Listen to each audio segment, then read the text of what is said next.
I'm going to start recording, and Okay. we'll go through and get as much, and hopefully a few others will join us, because I kept trying to point out that we were going to start at 6 and this was a different time. So I'm glad you found it, Tracy, and that is wonderful. And maybe a few more will join us, and then we'll be finished in time for you to join Dr. Lamb. And if he chooses to not do it, then I have no clue what's going on. But what he sent me when I sent him an email, I think I sent it to him Sunday night, and I said, are you still planning on having your town hall meeting for 601 people at 7 o'clock on Tuesday? And he said yes. And I said, well, then I'll meet with my students either before or after. So we'll deal with that and see what happens. I wanted to mention the APTEL Task 3, because that's one of the ones I'm reading the most right now. There's 2 places that you have to address in order to get all the information. And this probably doesn't apply to you, Tracy, but I want to make sure I mention it so we get it recorded. I want to point out, you have to go back to the description, and that's in the part of the syllabus that's talking about the APTEL, and it talks about the growth plan, task 3, and it has several different pieces that have to be there. One is the vision for positive school environment. The second one's documentation to support identified needs. The third is list of strategic indicators of success. Then your short-term and long-term goals, and so forth. There's several things there that have to be in it. But when you look at the APTEL, the rubric, it leaves all that piece out. So you have to go back and use that first part, and that first part has to be in there. But the part that it also mentions, and this is the part that most of us are missing, it mentions the visual checklist, the gap analysis, the best practices needs assessment, and then the growth plan.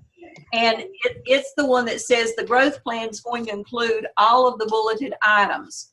All right, when you get to the proficient column, it has these things just worded just a little bit differently from what is in task 2. It's basically the same things, but it has them worded differently. It says the candidate works with others to create and present a plan for implementation addressing prioritized needs developed in the prompt for task 3, and it includes all of the following: opportunities for teachers and staff to assume leadership and decision-making roles, strategies for building efficacy, structures for implementation of effective PLCs, support and coaching of emerging school leaders, and methods for formal feedback and for teachers.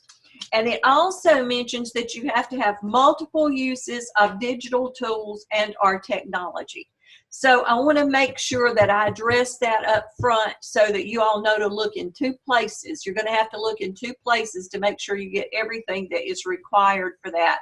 When you look at the rubric, make sure that you look at the proficient column, but in order to get to the proficient column, you've got to address those items that's in task 3 of the APTEL, where the description is the vision and all of that. So those pieces actually make your growth plan. They're the introductory parts to your growth plan.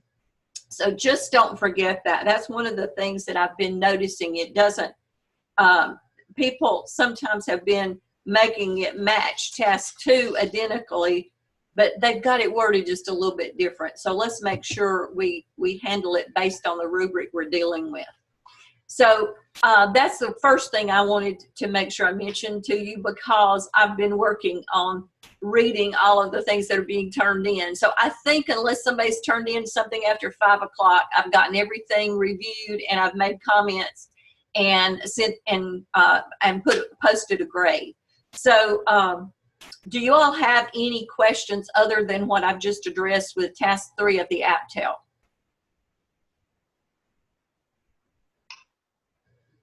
Okay. One other thing, if you're not going to be able to get everything finished by Sunday night, send me an email and tell me what you're still going to lack. I don't have to turn in grades on Monday, but I have to know what you are still missing. And if it's so much that you're going to need an incomplete, let me know that. And then I will work with you and do whatever we can to make sure you have a successful first and get all of this out of the way for you. So I wanted to make sure I mentioned that. So if you don't think, if you see on Sunday night that you're not going to have everything finished, send me a message as to what you still lack. If it's something you can finish, I think I have to have the grades in either late Tuesday or first thing Wednesday. They usually don't give us much warning, and then they'll tell us it's due that day.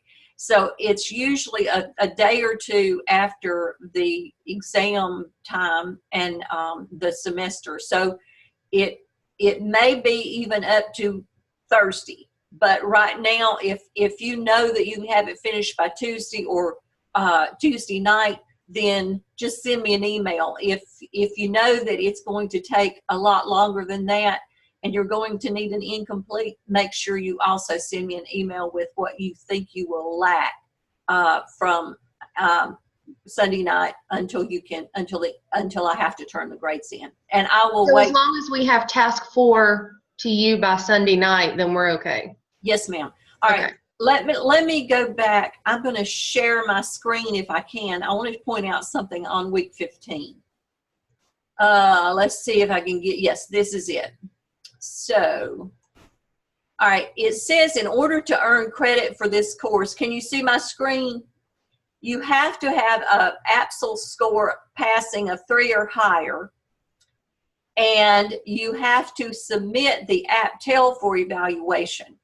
So if you've got all of the task 4 ready and we've got it to the Turnitin stage, and you can get it posted on TaskStream by Monday, Tuesday, or Wednesday, then I can still pass you because I've seen your work. You've got to, and it says completed all the required coursework. Well, that's a no-brainer. You've done that because we only had, for this last part, you only had just a few things that you had to do that wasn't related to the different tasks. And then I need a comment from Dr. Tillman that your competency folio and your disposition surveys are finished. So just make sure that you have all of those, and then I can pass you and give you your most likely an A, because that's what most everybody does. So that's what it says we have to have. And then if you're far enough along and you do get your APTEL scored on TaskStream, then just post your screenshot here. Okay? If not, try to go back in and let me see it before I have to submit your grades. If you're that close. But if not, it's not going to count against you. It just has to be submitted to TaskStream for evaluation before the end of this semester. Okay, does that help clear that up? Okay. All right, I'm going to stop sharing there. Now, I wanted to talk, if you'll go to your agenda, I went over, and the first 2 parts of the OMA, I think, are more confusing than the next 2 parts. I really think the 3rd and the 4th component is going to be fairly easy for you. The 3rd part is, and I will tell you that this changed, because it used to be you had to develop some sort of schedule. But they realized that it is really hard for classroom teachers to develop a schedule that's going to influence the whole building. They can develop a schedule for their classroom, but it's really hard to develop one for the entire building. So they changed it to you're analyzing a schedule that you're dealing with. So you're to work with your school building administrator, and you're going to analyze the academic schedule. And what you're looking for is to make sure you're compliant with laws, regulations, and policies. And I suggest that you use the master schedule, because that deals with the whole school.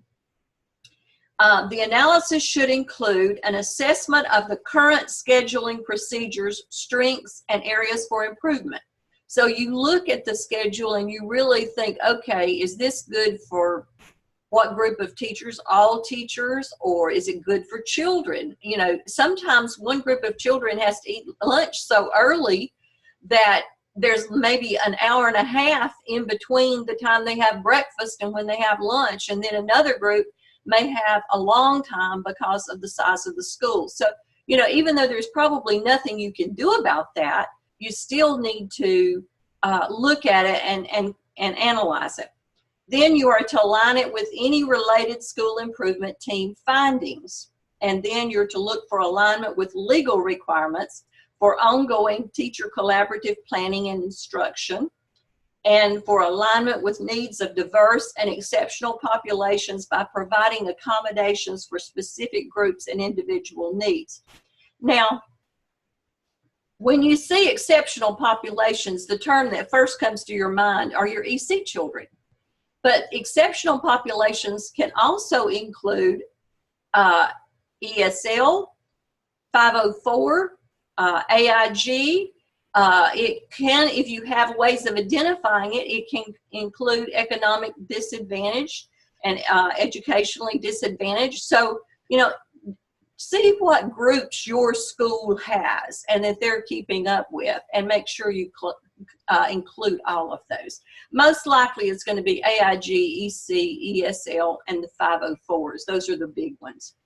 And then you're going to have evidences of input from your faculty, and then a utilization of findings as the basis for revising the current schedule. So in other words, you're looking at the schedule, you're not having to build the schedule, but you're looking, and then you're going to make recommendations about how you might change it. And they, I think in one of the places it says that you share the information and you have some type of proof that the principal is going to look at implementing it. So that's a quick overview of the OMA Task 3. And then for Task 4, it's pretty much the exact same things as your Task 5 of the APSL and your Task 4 of the APTEL. This will be your second round of competencies, and there will be 12 that will be probably 8 connected to the OMA, and then you choose 4. And what you're to include is pretty much the same thing you were to include the others: a reflective analysis of the course content in relation to the awareness and development of each of the competencies. And your narrative includes a description of clinical experiences and how they related to the awareness and development of each competency. And like I've said, you address a minimum of 12 that are evidenced in the OMA. And remember, this is where you are to tie together your course content, your internship activities, and the development of your OMA. So that is what the OMA is about, and that's what you will be doing the first half of the semester for next semester, and then you will also develop another one. But that will be the first one you'll work on. So that gets us to the point of what I really want us to talk about. And that is, I really believe that many of you will find yourself in schools and you will be asking the question, how safe is your school? And so I want us to look at the safe schools scenario. I got it out of your textbook, but I made up my own set of questions because I didn't think there was enough things for you to actually think about. If you're the principal, you've got to think about a lot of things whenever things happen. So this is an urban high school. There have been a lot of break-ins, incidents of violence that have characterized several of the high schools in your district, not just yours. Yours is one. You've had window breakage along with others in the district, and that window breakage is amounted up to $375,000. That's a pretty big sum of money to be spent on window repair from vandalism. Beyond this, the costs for repainting and other building repairs exceed national averages by far. The teachers complain they don't feel safe. Parents complain that their children have had money taken from them by other students on their way to and from school, as well as on the school grounds. Within the recent months, there's a parking lot incident in which a teacher was shot at by an unidentified youth. The restroom walls always seem to need cleaning. Spray painted scatology abounds in the restrooms and on sidewalks. School equipment doesn't seem to last long. It breaks or it disappears. And now you have a local news crew that's going to do a TV special on how safe are our schools. So that tells you a little bit about the district. And I suspect that there are many of you that are in districts that have a school in this kind of situation. Maybe not as bad as this. Hopefully not as bad as this. But on the news tonight, there was information where a person got to a cafeteria with guns, and there was an intervention specialist that saw the person and got a hold of him and took him to a place where there would be other adults, and they got the children, or these are high school kids, they got them out, and so the police got there, and there was no incident, but he had 2 guns on him. So that was on tonight's news. So then there was another news about a fight that broke out in one of the high schools not too far away after school. So, and this was another high school. So it was 2 different counties, but they're dealing with issues similarly. That's why I said I don't know that this is going to be something that you never have to deal with. And probably you will have to some degree. And that's the reason I just wanted us to talk about it. So if you find yourself in a school with these type of issues, what's the first thing that you would want to do? Get some security or some cameras or something. Okay. And then look for another job. Cameras are. Start applying for another job. That's what I was thinking.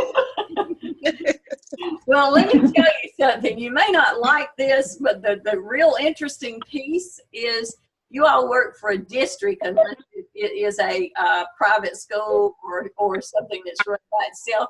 And the district can send you where they choose to, because your contract is with the district. It is not with a school.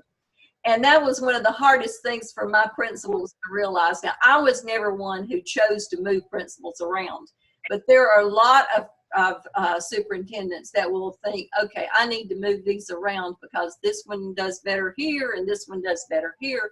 And so they do a lot of shifting of principals every 4 to 6 years. I never believed in that, because I saw where a principal got moved that did not want to get moved, and he was really angry, and it didn't help the other school, and it was just an ugly situation. So I didn't believe in that. I believed you worked with the principals, but ones who followed me, and sometimes you have no choice. Sometimes it's not your choice, because the school board will say, I want this principal moved. And the superintendent works for the school board. And so if they tell them you're going to move this person, then you figure out the best way that you can do it to cause the least amount of interruption. But those are things that happen. And sometimes, yes, you might want to start looking for another district that doesn't have these kind of issues. But do any of you remember the story of Ron Clark, the teacher who started out in North Carolina? He was in a school system in the eastern part of the state. He decided he wanted to go to New York.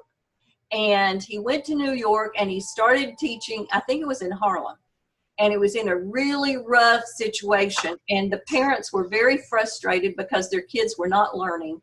He went in with very unusual techniques. In other words, he used music a lot.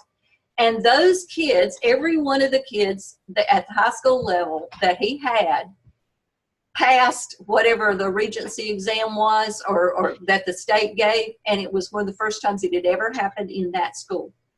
And they had all kinds of the issues that were mentioned in this. So sometimes you have to look at things from a different perspective and not be torn down.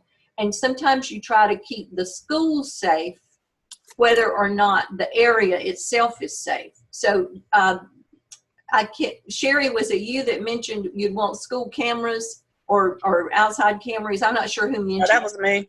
Angelique, all right. Yeah. That would be one of the first things that you'd want. And then surely the system would have an SRO that would be assigned to you. Yeah.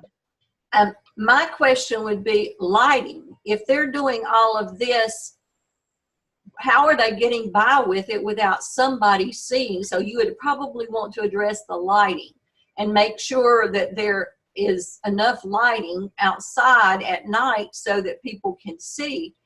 The other thing is, if this district is having to pay this much for window breakage and then for other things where things are tearing up, it would be smart for them to spend for the lighting and see if that wouldn't curtail some of it. So you brought up some good things, the cameras and then the lighting. And my suggestion, we have an SRO that is visible, not just comes to your school and sits in the cafeteria or somewhere, but is visible around the entire campus. My guess is also that you would have some families and religious community that would believe strongly in helping this school. And you would target, I mean, I would ask for help. For if I was new and I was being sent to a school like this, I would want to get to know who lives in that community and what resources are in that community that you might get people who would come into your school and provide some adult leadership that's not from school people, that's from within the community, because there are always going to be good people in every area. Some just have more things to have to deal with that cause problems than others, but there's always good people. There's usually good churches in and around where the schools are. So, you know, those are things that you need to do. What else would you need to do once you had identified these things? What would be your next step? I'd want to know the devices and things that are going missing or are getting damaged. I'd want to know which teachers that like keep track of where that's coming from, to see what kind of procedures the teachers have in place to try to make sure that doesn't happen. That's right. You would need to figure out why it's happening.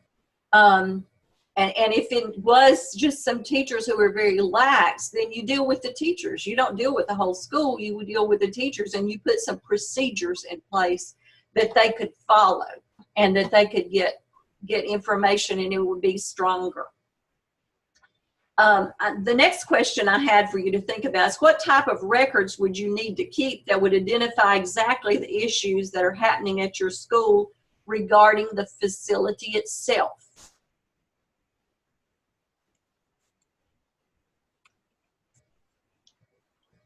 I guess you could keep like a calendar and see when the events are happening to see if there's any kind of, if you can see any kind of pattern, so that you'd be more aware at certain times than others, maybe. That's good.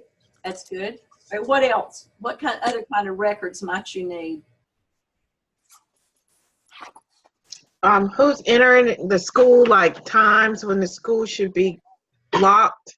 You know, who has keys to enter in certain parts of the building?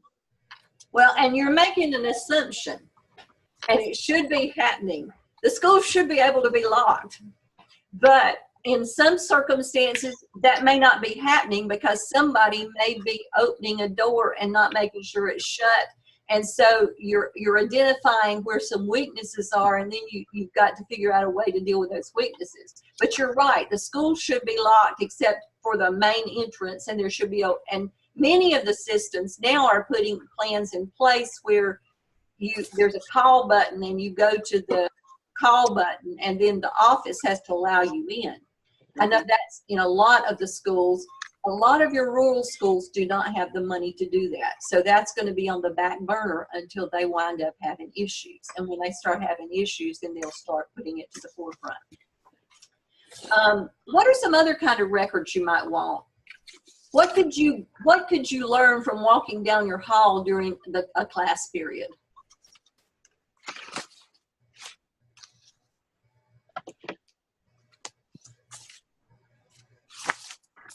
You could learn which teachers have their doors open and aren't properly going through protocol. If they have something propped in a back door, say on a back gate that's open, you could write those down. Exactly. And another thing, if you have students out in the hallway and there's more than just one or two going, say, to the office or the restroom or something, then you've got some issues with people not doing what they're supposed to in your building because they're letting the students run the school instead of the faculty running the school. So, you know, those are things you have to find out. Is it the teachers have just given up because there isn't a lot of respect and so therefore they just don't try anymore? You know, you've got to see what the human element is that's helping this to get worse, because there usually are some human elements to it.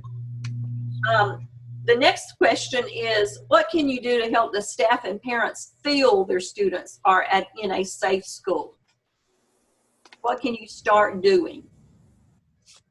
I'd probably want to share the things that we were going to start doing to improve. You know, we're going to buy X number of cameras, and the faculty, you know, we're just kind of letting everybody know that we recognize there's a problem and we're trying to fix it. And you mentioned something too. A lot of times the community has the perception of the teachers. So if the teachers don't feel safe and the teachers don't feel that you're doing what you need to be doing to make sure they're in a safe environment, the first group you've got to deal with is the teachers and get them to know what you're doing to try to address the issues and get them to where they do feel safe there. So any other suggestions for that? I mean, that was a good suggestion, Lori, what you were going to do. Yes, Reginald. I would maybe think outside the box and do maybe even have like a community day at the school and let the school come in and try to just embolden them and say, this is your school too. This is your community. Help us keep this community safe. And maybe let the teachers be there to meet with the community, to maybe build a bond and maybe build a greater sense of let's protect this school together. That's a great idea, because the truth of the matter is a lot of times your schools do reflect the community. And if the community knows that you're trying to keep a safe environment for the children there, they will help you keep that safe environment, even though they may not live in a really safe environment. So I think that is really important. Anything else that you'd think of doing?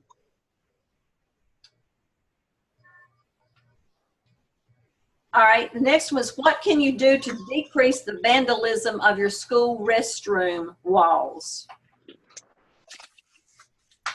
We were having this problem at our school, and we instituted that the teachers had to have a sign-out sheet. And so if we were able, so when someone went in and saw what had happened, we could narrow it down to a time period and check the logs and see. But I mean, now we have a camera right outside the restroom, so we can keep track of who's gone in and who hasn't. But for a while, the teachers were asked to keep a log of when students were out of their classrooms. Okay. That's a good And I would always have like a student, you could have like a bathroom duty student, and they would go in and check the bathroom before the class goes in, so they could report out to the teacher if there's anything before their class goes in. That's a good suggestion. Sherry, did you start to say something? I was going to say we did something similar to what Lori said. We had them sign out with a QR code, and then they sign back in. So that's like a timestamp for when they left and came back. And the way the school is designed, they're supposed to use the restrooms in that area of the school that they're in. And so that kind of keeps them centralized to one location, so you can narrow it down a little easier. Okay. We have the buddy system in our upper grades, for elementary school, and they chose the more responsible kid to always go with the not so responsible kid, so that they knew they had a trustworthy eye. Okay. All of these are good suggestions, and the thing to remember is there's no right and wrong. You have to figure out what's best for the community where you are working. And I use the community as well as the actual school because it's all tied together. Another thing that that you need to pay attention to is if it's getting vandalized, you need to keep you a lot of paint of the same color, because often if you don't get it repainted, it gets worse. So you wouldn't have to do it yourself, of course, but the custodian could do it after all the children left, and that way it'd be clean the next morning. But those are things that you have to look at too.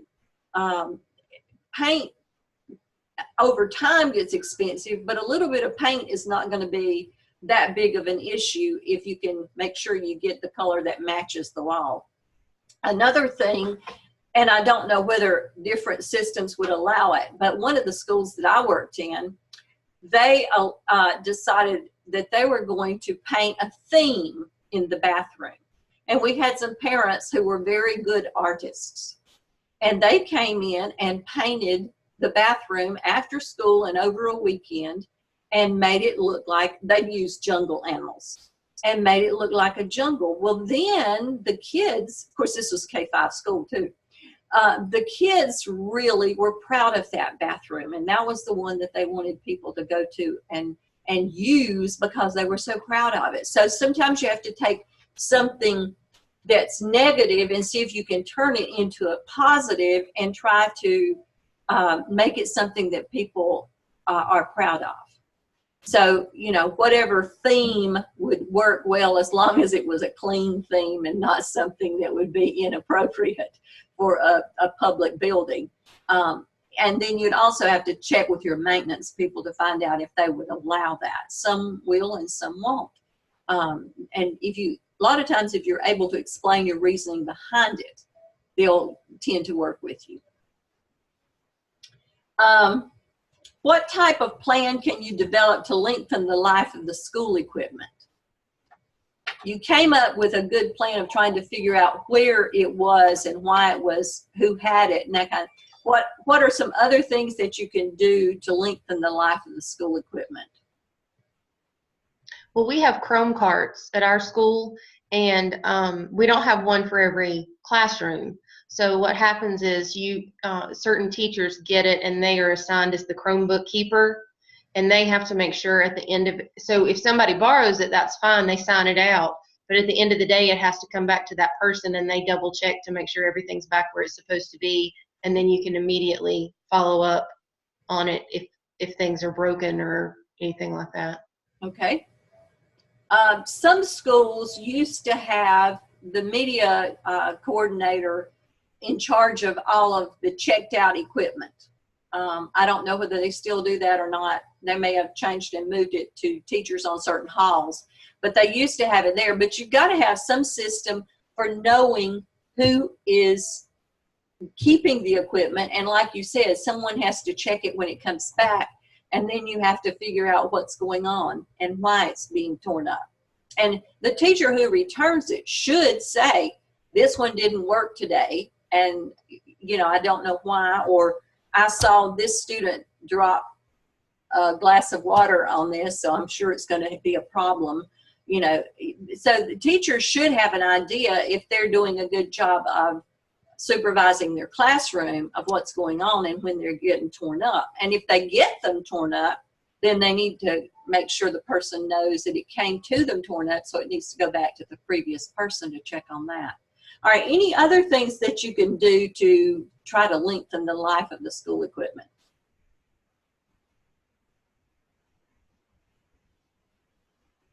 I was just going to say, make sure there's proper storage space to begin with for things other than, you know, computers and stuff like that, instruments, anything. Just make sure there's the proper storage space for those items and that they're properly stored. And that's a great suggestion, but it's also one that sometimes it's hard to find because some of the schools are not built with a lot of closet space or small areas that you can store stuff and keep them locked up. So sometimes you have to get real creative to try to find a place that you can keep things stored. I will never forget the school that I did my student teaching in was a brand new school. It had been there like 3 years. And it was a high school built on the open classroom concept. And you can imagine what that's like when you've got a library and you've got an office, and then all the rooms are to be open classroom type. By the time I got there to do my student teaching, the teachers had become very creative. They had gotten storage containers that the county had bought for them, and those became the room dividers. And of course you could hear above, and but those were the room dividers. Now I'm imagining that that school now has walls, but I don't know that for sure. I haven't been back there since I did my student teaching many years ago. But it was an idea. It was, you know, we go through phases of we try everything that everybody suggests, and then we determine what doesn't work, and we work on it. So you might have to buy some storage containers to go in your classes if they are not built with any kind of closet space. So, you know, it just depends on the architect and the money that the schools have and the space that they have, whether you have decent storage or not. So sometimes you have to come up with storage ideas for your own. Another thing that helped our school was we told the students how much it was costing to replace the things that they were tearing up, because what ours were doing was on the Chromebooks, they were picking the keys off. Okay. And so we finally explained to them that when you take a key off, we don't just get to put the key back on. You have to replace the whole keyboard, which is $200. Right.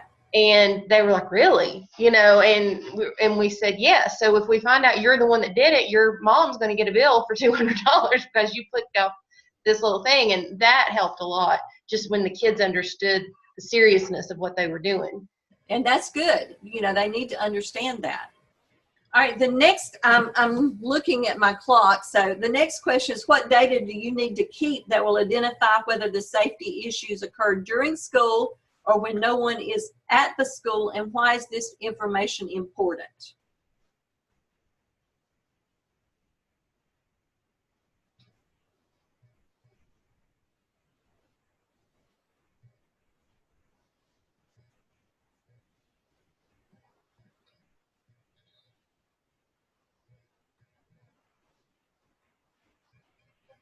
What's the kind of information that you need to keep? I guess you would keep all the incidents reports, and that way you can, I think Lori mentioned earlier, you can look at the times and see if there are patterns. You know, so if it's happening when no one is at the school, you can look at, well, did somebody report it, or did we find it the next morning? Is it somebody from the community? If it's happening during school hours, then it could possibly be a student. I don't know, that's what came to mind. And that's exactly the kind of thing that you're looking at. And, you know, that's also where the more lighting would come in helpful. And if it's such a big situation and you have any discretional money, you might actually hire an off-duty policeman to drive by 2 or 3 times at night if you can figure out about what time it might be happening. My guess is it would be after most people are not around the school, and it'd probably be before 2 o'clock in the morning, because most of if it's kids doing it, the parents are they're going to be checking on them and wanting them home. So, you know, you might, and if they started seeing the cars come around at a certain time, it might be something that would be helpful to keep them from doing inappropriate things and tearing your school up. But I think the first thing you're going to have to deal with is lighting, and then get you some cameras that's going to actually point to the places that are getting vandalized, so you can see and see if you can get a handle on that. One other thing is you're going to have to make sure that your personnel who leave at the very end of the day, that they're actually locking up, and that they're if your school doesn't have gates, you may have gates put up to lock so that cars can't get in there anyway, and it would have to be walking in, and most people are not going to walk in and carry much. So, you know, there's some things that you might have to look at installing early on, and then you'd have to just make sure that everybody takes care of locking up and that everything is locked up when people leave. When you have the information, it gives you a clear picture of your school. What steps can you take with your staff to improve the safety conditions within the school? And what equipment will you need to request from your school district to help with safety issues? Now, part of that last one we've already talked about. But what can you do when you have a real clear picture of your school? What can you do to talk with your staff and help get those safety conditions in place?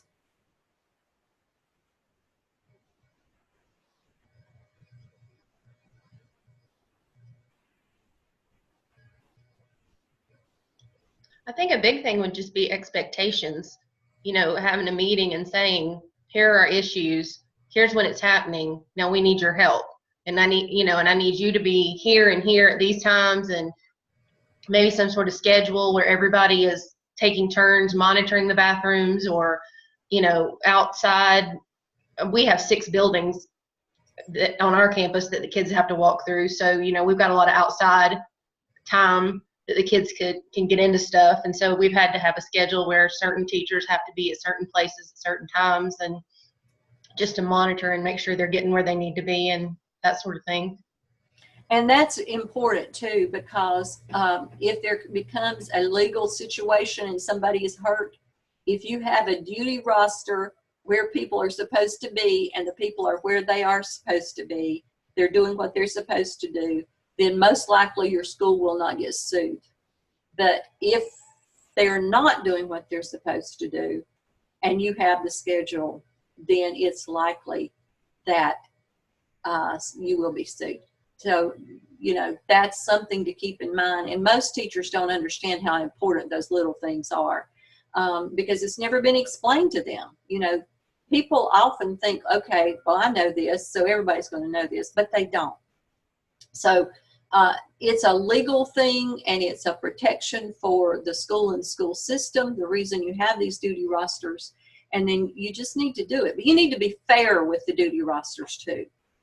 You know, no one wants to feel like they're being treated differently and that they're getting the brunt of all of the things. But, you know, if you work out a system where maybe you have teachers who come to your school just part of the day, if they could do part of the duty of the morning or the afternoon, whatever part they're there, to give your regular teachers who are there all the time a little bit of a break, and do it on a rotation basis where it's not always the same ones at every place, then that will help get that information across too.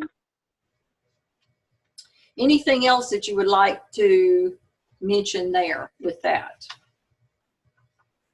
All right, the last question is, they're getting ready to do this report on how safe your school is. So how are you going to respond to the reporter when they ask you about the safety of your school, and what's some real data that you can give to help turn around the safety or the perception of the safety concerns at your school?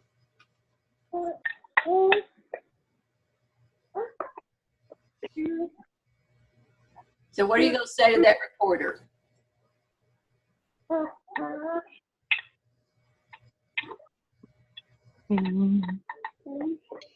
Well, hopefully some schools that you had put into place, like, will have, like, declined, like, some of the incidents that happened, so you could maybe show or talk to them about that. You always focus on what you can be positive about. And one thing Right. is dealing with the media, and I hope I have you all for 605, because one of the things that I want you to think about is how you can turn what is asked of you into the question you want to answer. That's a piece in dealing with the media, because the media is going to have a got you attitude. And what you've got to do is take the question, answer it, but turn it to the direction you want to focus on. And that takes some skill and it takes some practice. And when you have a bad situation in your school and you know that you're going to be the one that's going to have to deal with it, practice it. Practice it in front of a video camera, in front of your friends. Let them tell you how you're coming across, because people listen to the principal. They'd rather hear from the principal than they had somebody at the central office in most situations, because they want to know that their kids are taken care of at the local school. But if a reporter shows up as a principal, is your first contact the superintendent to say, we've got a reporter here? Yes, yes. You always notify them and let them know. You try to get your secretary to find out what it is they want to talk to you about, and then you create you can't leave them long, but you take a few minutes to try to figure out what they're there for and get your data together and call that central office and let them know what's going on, and ask them if they know something's going on that you're not aware of. So it's a team effort. You're part of a team, even if you are the principal of the school. You're the middle person between the team of people at your school and the central office team that's working with you to try to make sure you have a good experience. So when you do see that reporter, what are you going to say? How are you going to try to focus? She mentioned that you're going to talk about how it's changed and it's improving. What else can you do?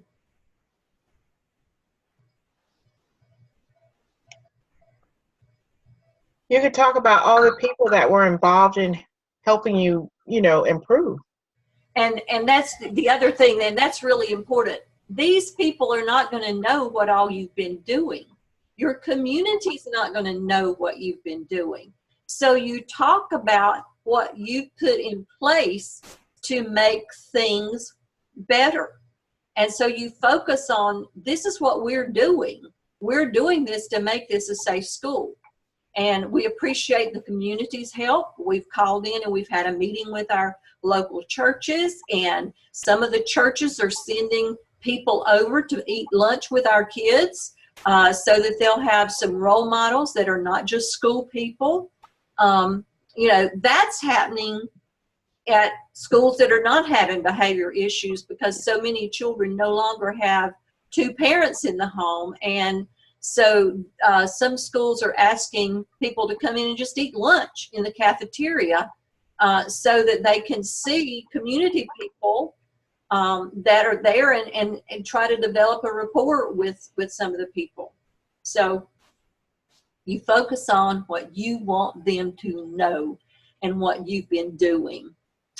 And then if you've got any real data, like she mentioned, you point out how things have improved, that you've had less vandalism than occurred a few years ago. They're welcome. And then you take them on a trip through your school. And if you've got everything painted and it's not showing issues, and you say, okay, why don't you just go with me and we'll show you what kind of school we have now. And then that often, if you've done all the things that you've done and you feel comfortable, it's safe there, then that trip through the school will let them know that you're right. You're telling the truth.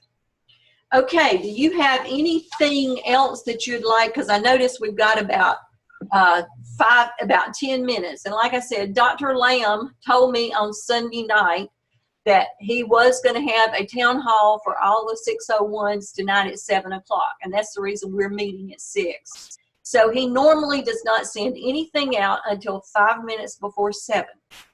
So I'm going to, if you don't have anything else, I did address the APTEL Task 3, because I've been noticing some issues with it at the very first of this. So if you were not able to join at the very first, go back and look at that part when I get it recorded and posted. Anything else? Where is this Zoom? Oh, you said he posted 5 minutes till, because I was about to say I never got one. No, he doesn't normally do it until 5 minutes till 7.